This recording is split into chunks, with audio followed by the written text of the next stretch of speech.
두산업은행이 외부 투자자를 끌어들이지 않고 단독으로 4조 원 안팎의 자금을 조성해 대우건설을 인수하기로 했습니다. 안상수 한나라당 대표는 공공요금 책정 시 서민 부담을 축소하고 기초생활수급자 등에 대한 할인율이 높아지도록 당 차원의 대책을 마련하겠다고 밝혔습니다. 현재 국내 주식펀드에서 18거래일째 자금 유출이 이어진 가운데 지난달 국내외 주식펀드에서 3조 5,200억 원이 빠져나간 것으로 집계됐습니다. 내일부터 신용등급이 5에서 6등급인 저소득자에게도 무담보 소액신용대출인 미소금융대출이 지원됩니다.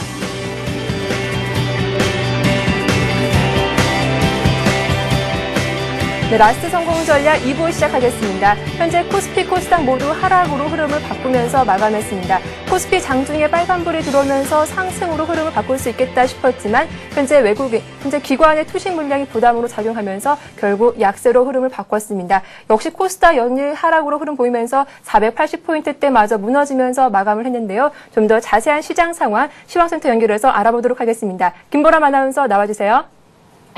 네, 시황센터입니다. 8월 4일 수요일장 마감했는데요. 국내 증시 장중에 하락으로 흐름을 바꾸었지만 그래도 뒷심을 발휘해서 낙폭을 많이 만회하는 모습이었습니다. 코스피 마감 지수부터 살펴봅니다.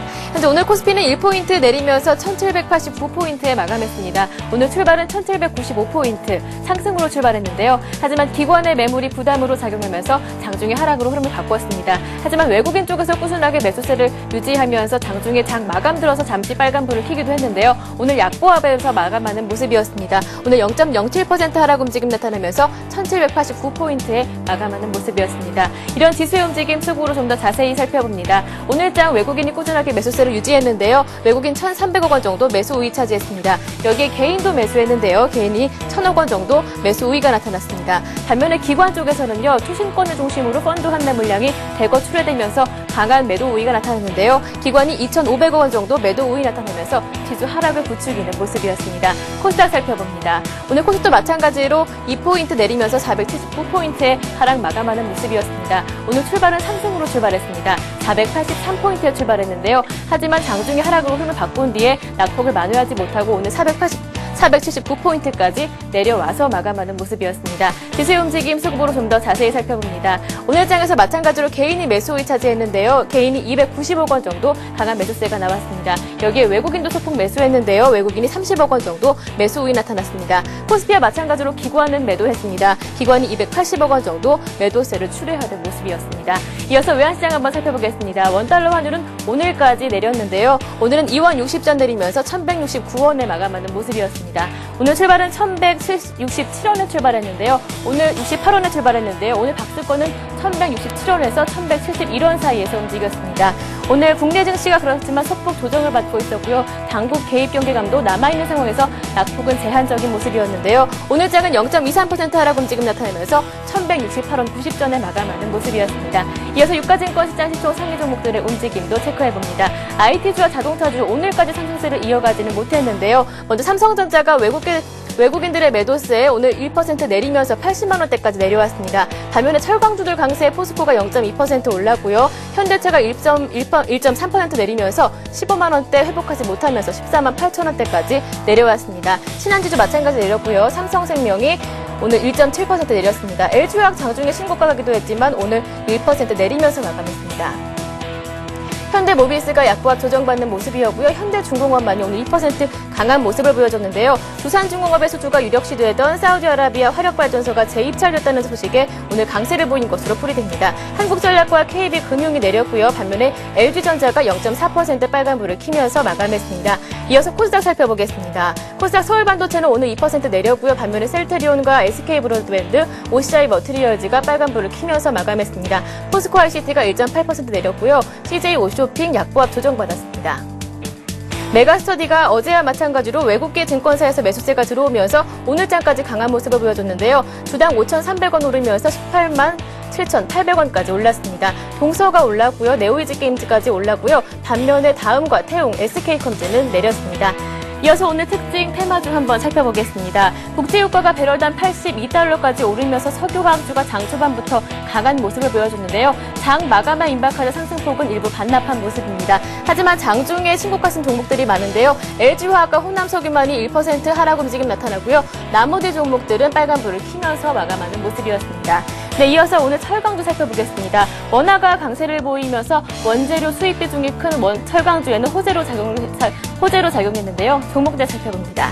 포스코가 오늘 강보합에 마감했고요. 현대제철이 1.3% 오르면서 장중에 사상 최고가를 다시 찍기도 했습니다.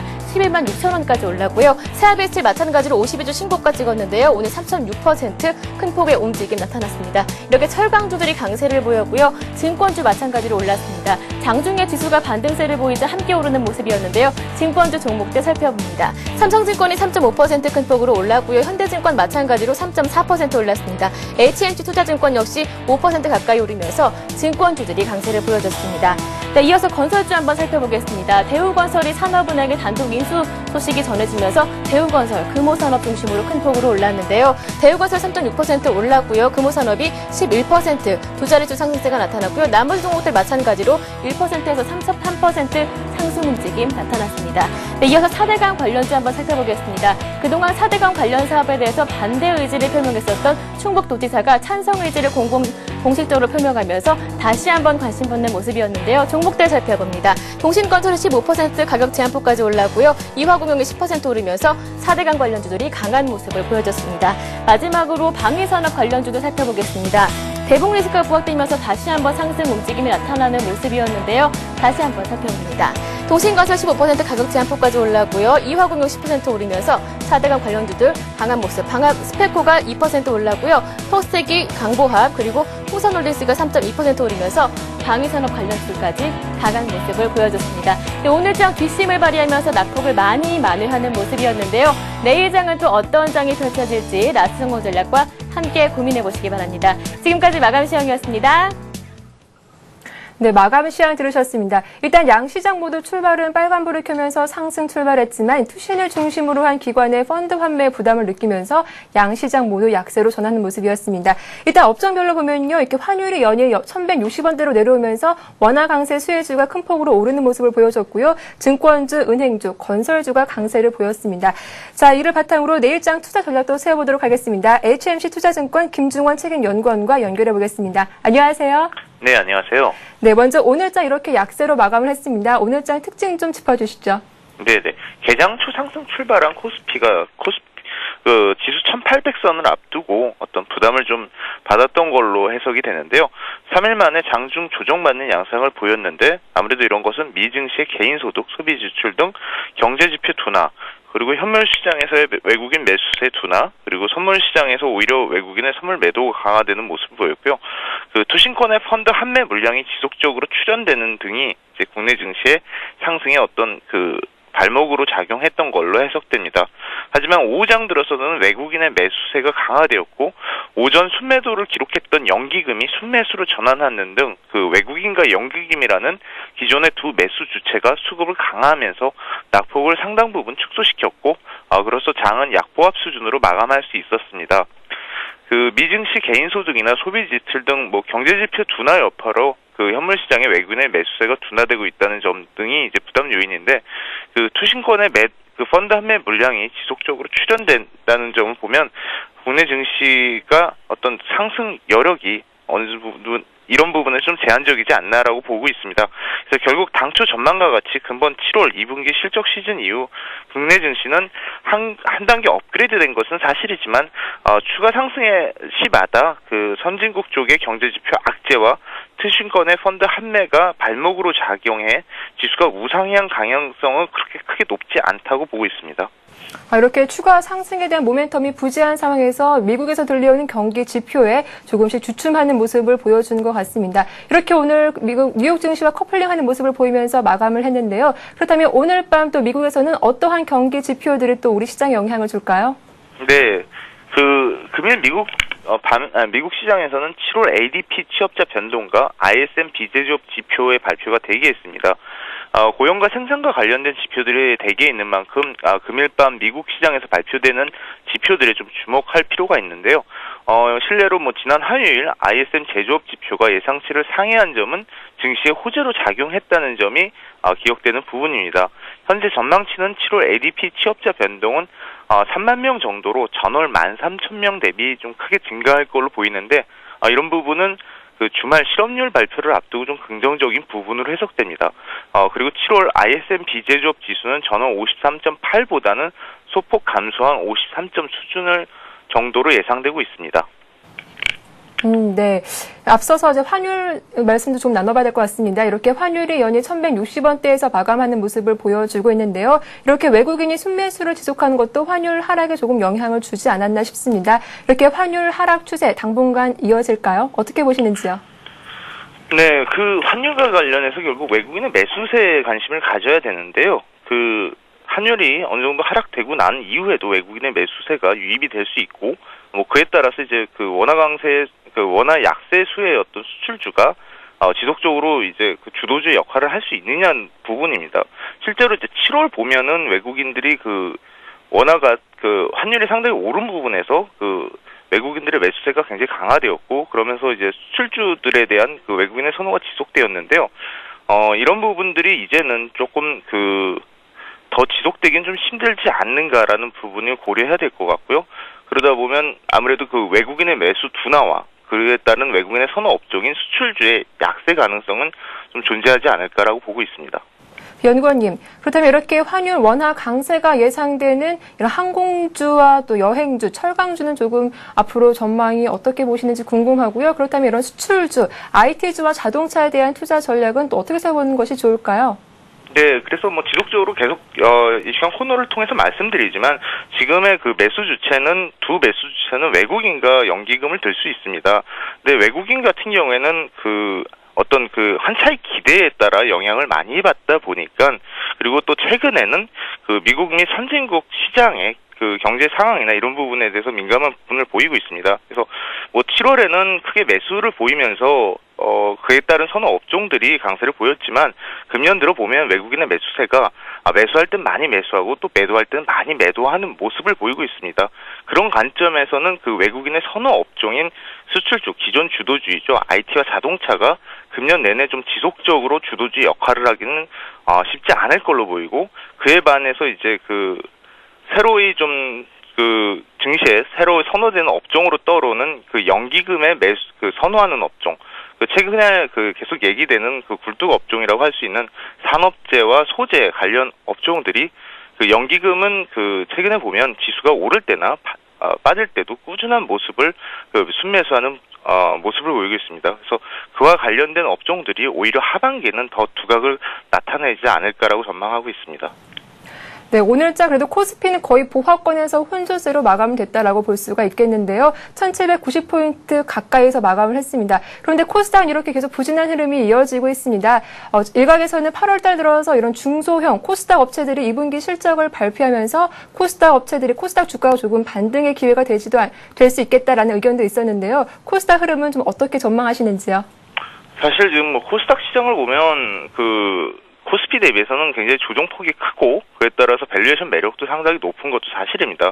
또한 말씀하신 것 같이 이제 그 8월 들면 그 중소형 종목들의 실적 발표가 되겠고, 실적 또한 견조할 걸로 보여서 긍정적이라고 예상되는데, 이제 최근에 나타나는 이 코스닥 시장의 어떤 약세는 단순히 뭐 밸류에이션이나 이런 부분만이 존재하는 것이 아니라 최근에 그 이슈가 되고 있는 그 당국의 그 운용사들에 대한 그 불공정 거래 그 조사와도 상당히 그 민감하게 반응하고 있고요. 그런 부분에 있어서 중소형 종목에 따른 투자 심리가 상당히 약화된 부분이 있습니다. 그런 어떤 그 시장의 실적 외에 다른 요인들이 존재하는 만큼 어느 정도 이런 부분들이 마무리된 이후에는 충분히 그 코스닥 시장의 밸류에이션 매력이나 아니면 추가 상승 여력들이 부각될 수 있을 걸로 보입니다. 네, 알겠습니다. 자, 이어서 내일장 투자 전략도 한번 세워보는 게 좋을 것 같은데요. 내일장 전략 어떻게 세워보는 것이 좋을까요? 네. 그래서 주말에 이제 그 뉴욕 시장에서는 고용지표가 발표를 예정돼 있는데요. 고용지표 발표를 앞두고 뉴욕 증시는 좀 관망 심리를 보일 걸로 보입니다. 이제 국내 증시도 오늘 보시다시피 이제 지수 1800선을 앞두고 어떤 그 펀드 한매 물량이라든지 그 지수 1800선에 대한 불안한 모습들이 재현되고 있습니다. 그리고 계속해서 미국 및 선진국의 경제 지표가 예상보다 하회하면서 지수의 추가 상승의 발목으로 작용하고 있는데요. 물론 이제 최근 지수 상승에도 불구하고 코스피 밸류에이션 매력인 12개월 POR 같은 경우에는 다시 9배 이하까지 하락해 국내 증시의 밸류에이션 매력은 여전하다고 보이지만 지수가 추가 상승 시마다 출현되는 투신권의 펀드 환매 물량 그리고 앞서 말씀드린 것 같은 미국 및 선진국 그 경제 지표의 불황 등을 고려하면 이번 상승 추세가 좀 지속되기보다는 이전에 박스권을 한 단계 업그레이드한 수준에서 마무리될 걸로 예상되고 있습니다. 최근 외국인의 매수세가 강화됨에 따라서 앞서 말씀드렸던 그 수출주나 기존의 주도주들이 강세를 기록하고 있지만은 금년 들어서 외국인의 수급 변동성이 크게 확대된다는 점을 고려하면 오히려 상대적으로 향후에는 이런 업종들이 좀 지수 대비 부진할 가능성이 높고 외국인 대비 꾸준한 매수 추세를 보이고 있는 연기금이 선호하는 기존의 굴뚝 산업인 철강, 건설, 소재 업종들이 중심으로 시장 대비 초과 수익을 기록할 가능성이 더 높다고 보고 있습니다. 이런 종목에 대한 좀 더 지속적으로 관심을 가지는 것이 바람직할 걸로 보입니다. 네, 지금까지 HMC 투자증권 김중원 책임연구원과 함께 자세한 마감 상황과 내일장 투자 전략도 세워봤습니다. 오늘 말씀 고맙습니다. 감사합니다. 잠시 뒤 뉴스가 이어집니다.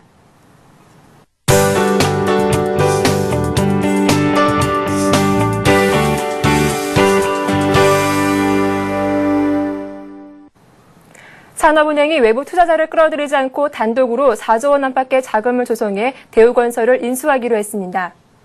사내는 사모투자펀드와 투자 목적 회사를 설립해 모두 4조에서 4조 5천억 원의 자금을 마련해 대우건설을 인수할 계획입니다. 사모펀드로는 최대 3조 5천억 원을 조성하고 투자 목적 회사를 통해 1조 원 안팎의 자금을 조달하겠다는 것입니다. 또 대우건설 인수 후 부동산 경기와 대우건설 주가가 회복하면 투자자들에게 지분을 다시 매각할 예정입니다. 사내는 당초 재무적 투자자를 끌어들여 대우건설을 인수할 계획이었지만 부동산 경기 악화로 투자자 모집이 여의치 않아 단독 인수로 선회했습니다. 안상수 한나라당 대표는 국회 교섭단체 대표 연설에서 공공요금 책정 시 서민 부담을 축소하고 기초생활수급자 등에 대한 할인율을 더 높아지도록 당 차원의 대책을 마련하겠다고 말했습니다. 안 대표는 이어 전기료와 도시가스 요금, 버스 요금 등 정부의 공공요금 인상과 관련해 서민 부담을 줄이기 위한 방법을 강구하겠다고 덧붙였습니다. 안 대표는 앞서 열린 당 최고 중진 연석회의에서도 중소기업을 살리고 서민에게 눈을 돌리라는 국민의 명령을 받드는 게 우리의 책무라고 강조했습니다. 그는 당의 서민 정책을 둘러싼 포퓰리즘 논란에 대해 대기업과 중소기업이 상생하고 서민이 희망을 갖고 살도록 제도적 방안을 모색해보자는 것이라고 말했습니다. 지난달 국내외 주식펀드에서 3조 5,200억 원이 빠져나간 것으로 집계됐습니다. 코스피 지수가 올 들어 네 번째로 1,700선을 넘어서자 6월에 2조 8,800억 원에 비해 유출 규모가 늘어났습니다. 또 국내 주식펀드에서 18거래일째 자금 유출이 이어진 가운데 해외 주식펀드 자금도 하루 만에 순유출로 돌아섰습니다. 지난 2일 상장 지수펀드를 제외한 국내 주식형 펀드에서 231억 원이 감소해 18거래일째 순유출이 이어진 것입니다. 해외 주식형 펀드에서는 563억 원이 빠져나가 하루에만 다시 순유출로 전환됐습니다. 내일부터 신용등급이 5에서 6등급인 저소득층에게도 무담보 소액 신용대출인 미소금융대출이 지원됩니다. 금융위원회는 지금껏 신용등급이 7에서 10등급 해당자만 지원됐던 미소금융 해당을 5에서 6등급 저소득장애까지 확대하겠다고 밝혔습니다. 기존의 미소금융 신용평가 시스템은 저소득자도 금융거래만 없으면 실제보다 신용등급이 높게 매겨져 미소금융 대상에 배제되는 문제점이 있어 이를 개선한 것입니다. 한편 금융위는 지난달 미소금융 대출액이 42억 2천만 원으로 지난 6월에 비해 81.9% 늘어났다고 전했습니다. 증권금융 뉴스입니다. 동양종금증권은 투자자들이 온라인상에서 리서치센터의 분석 기법을 배울 수 있는 리서치 동영상 아카데미를 개설합니다. 아카데미에서는 업종, 경제 및 산업, 기업, 채권, 금융산품 분석 기법 등 동양종금증권 리서치센터 내 6개 팀 핵심 지식을 압축한 5분 분량의 동영상 137편을 제공합니다. 대신증권이 자사 홈페이지를 방문해 문자 메시지 전송 프로그램을 설치하면 월 300건의 무료 문자를 보낼 수 있는 월 300건 무료 문자 서비스를 실시합니다. 이 서비스를 이용하려면 대신증권 홈페이지를 방문해 SMS 서비스 운영회사의 회원으로 가입하면 됩니다. 신한금융지주가 다음 달 1일 창립 9주년을 맞아 2013년까지 2,200억 원의 자금을 투입해 중소기업 상생과 소외된 서민경제 안정을 지원하기 위한 상생 경영을 추진합니다. 신한금융은 중소기업 구직자의 희망급여와 실질급여 간 차이를 해결하는 미래희망펀드를 지원해 중소기업 신규 취업자들에게 1인당 3년간 360만 원의 임금을 보존할 예정입니다. 기업은행이 코스피 지수에 연계해 최고 연 13.5% 수익을 달성할 수 있는 지수연동 정기예금을 오늘 17일까지 판매합니다. 상품은 더블 옵션형, 상승형, 상승 디지털형, 하락 디지털형 등으로 4종으로 구성됐으며 모두 원금이 보장됩니다. 또 100만 원 이상이면 누구나 예치할 수 있고 인터넷에서도 가입할 수 있습니다. 네, 이어서 아시아 주요 국가들의 증시 상황도 살펴보도록 하겠습니다. 이번 니케이 지수가 큰 폭으로 하락하면서 마감했습니다. 2% 이상 떨어지면서 9,489포인트를 기록했습니다. 이어서 상하이 종합지수도 확인해 보겠습니다. 역시 1% 이상 약세를 보이면서 2,598포인트를 기록 중입니다. 이렇게 양시장 모두 약세를 보이면서 마감했습니다. 내일은 다시 한번 추가 상승이 나올 수 있을지 내일장 한번 지켜보도록 하겠습니다. 저희가 준비한 소식 여기까지입니다. 저는 내일 다시 인사드리겠습니다. 고맙습니다.